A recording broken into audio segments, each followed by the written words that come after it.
Good morning and welcome to KZSC News, local news from the Monterey Bay. From Palestine to the Philippines and the U.S. war machine! At noon on Wednesday, a group of about 40 students and community members gathered to protest against U.S. military activity in Syria.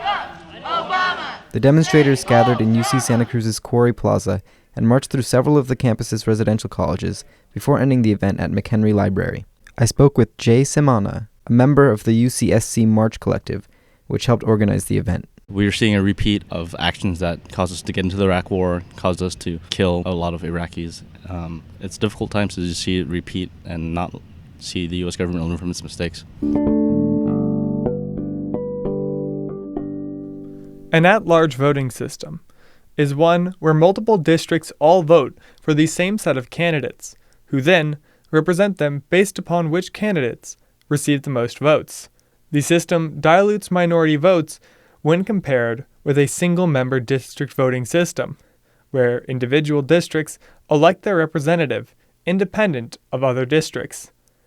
This happens because in an at-large voting system, a minority stays a minority, while in a single-member district voting system, predominantly minority districts are capable of electing their own representatives. The 2001 California Voting Rights Act states at-large voting systems can be considered illegal in situations that, quote, impairs the ability of a protected class to elect candidates of its choice, end quote.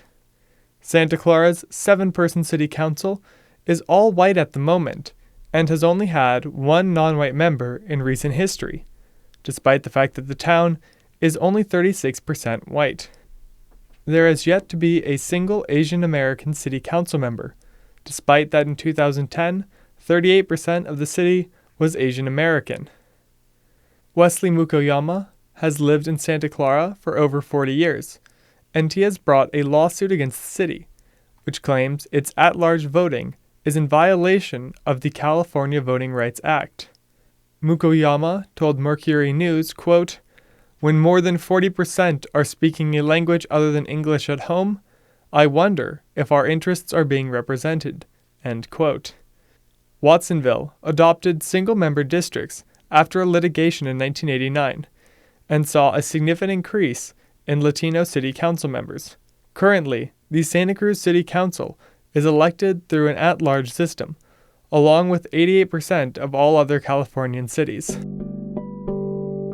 The East Bay Times was awarded the 2017 Pulitzer Prize for their breaking news reporting of the ghost ship fire in Oakland this past December. Coverage by the East Bay Times began as early as 3:45 a.m. the Saturday following the fire and included video interviews with survivors, firefighters, and former residents of the ghost ship, building schematics, and city records, among other sources. They provided continual coverage as the death toll for the tragedy in the live workspace rose to 36, and their investigation exposed the city's failure to take action on at least 10 occasions that may have prevented the fire. President Trump has approved disaster relief for areas affected by severe winter weather, such as flooding and mudslides. Areas in Monterey, Santa Cruz, and San Benito will be eligible to receive federal assistance to aid recovery efforts and address storm damage. The funding will be available on a cost-sharing basis for emergency work and repair of facilities damaged by winter storms.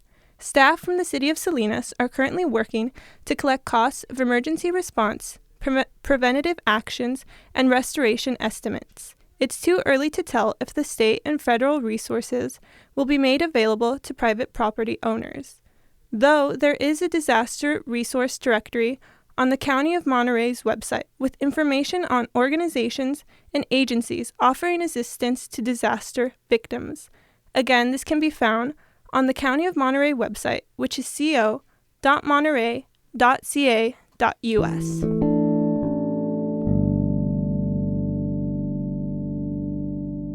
The California State Senate will soon consider a bill that would change how PG&E tracks energy usage and what information they provide to customers.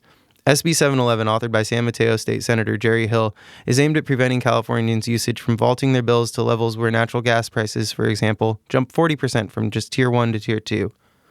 The utility company currently tracks average use by season, lumping warm months such as March and November with colder months. Last year, this resulted in extreme increases during December and January. SB 711 would make the averages only include the month identical with the average from the year before in that month. The bill also requires that customers are told an estimate of their next bill to help them make more informed decisions. Senator Hill said he is confident that the bill will pass through the Democratic-controlled Senate and Assembly in California, and said that Santa Cruz's State Senator Bill Monning has also shown support for the bill in their conversations. UCSC Professor of Social Sciences Julie Guthman has received a 2017 Guggenheim Fellowship Award in recognition of her previous published scholarship and in anticipation of her future work. Guthman is a researcher in areas such as sustainable agriculture, alternative food movements, political economy of food, and race and food. In her first book, Agrarian Dreams, The Paradox of Organic Farming in California, Guthman turns a critical eye to the promises of the organic movement as a path to food justice and health. A book review by Melanie Dupuis says Guthman shows that the organic farmers, no matter what their philosophy, have to work under the economic gun of markets and land prices. As a result, organic growers in California are forced to become increasingly industrialized, unjust, and unhealthy. Guthman asserts that buying an organic apple at a farmer's market is not enough of a political act to, quote, put a lid on dangerous and unjust food production in the United States. Guthman shows how organic labeling works against widespread adoption of more sustainable practices and does not address the agricultural industry's dependence on exploitation of cheap migrant labor. Guthman argues that critical analysis and collective action for changes to economic and environmental policy is required to begin addressing the array of environmental and social justice issues that remain in the wake of mainstream Californian acceptance of organic. From the 2017 Guggenheim Fellowship Award, Julie Guthman will receive financial support for a sabbatical, which will allow her to focus on her next book. Here is Julie Guthman discussing her upcoming book project. For the last, I think 3 or 4 years right now, I've been working on a project on the California strawberry industry, and it was motivated by the promotion of a chemical called methyl iodide, which was supposed to replace methyl bromide as a soil fumigant. And methyl iodide is more toxic than methyl bromide, which was phased out because it's an ozone-depleting chemical. And I just got deeper and deeper into looking at the strawberry industry and looking at all the challenges the industry faces in trying to move away from these fumigants in particular. So the strawberry industry in California had a great climate to work with. It had all sorts of land. You could breed strawberries to be available 10 or 11 months of the year.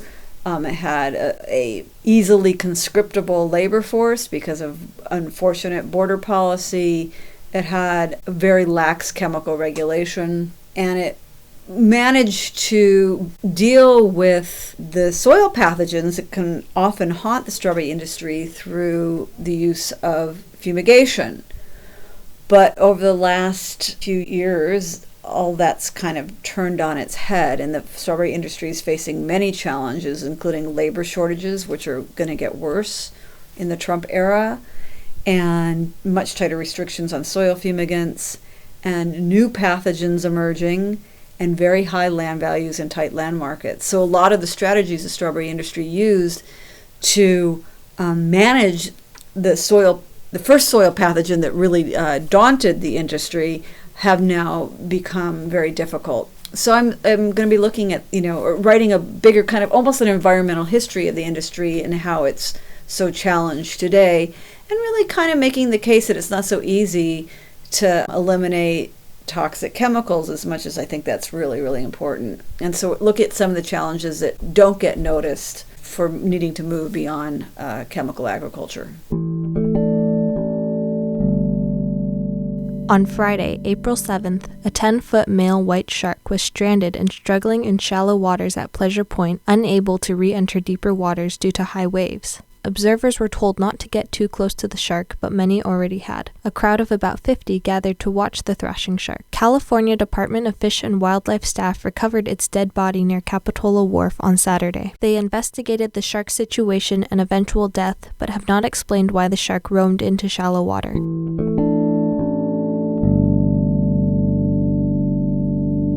I'm Maelin Rose. I'm Daniel Wootan. Kavya Aswadhati. I'm Ty Goering. Kathia Damian. And I'm Annarose for KZSC News, local news for the Monterey Bay.